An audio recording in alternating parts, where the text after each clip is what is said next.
ఆరోగ్యానికి కోడి మాంసం ఎంతో మేలు చేస్తుందని పోషకాహార నిపుణులు చెబుతున్నారు. పోషకాలు, ఖనిజాలు, విటమిన్లు పుష్కలంగా ఉన్న మాంసాహారాలలో కోడి మాంసం ప్రధానమైనది.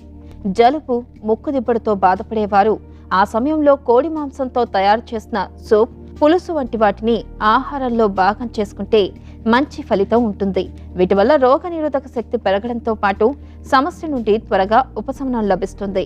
కండర పుష్టి పొందడానికి ఉడికించిన చికెన్ను తమ ఆహారంలో చేర్చుకోవాలి. అందులోనూ గ్రిల్డ్ చికెన్ లేదా ఉడికించిన చికెన్ను తీసుకోవాలి. చికెన్లో ఉండే ప్రోటీన్లు తగినంత శక్తినిచ్చి శరీరంలోని నొప్పుల నుండి ఉపశమనం పొందేలా చేస్తుంది.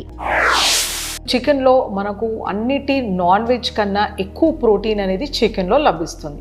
సో మనకు క్యాలరీస్ కూడా మనకి 100 గ్రాముల చికెన్లో 170 క్యాలరీల వరకు రావచ్చు. అలాగే మనకి 21 గ్రామ్ ప్రోటీన్ వరకు వస్తుందన్నమాట.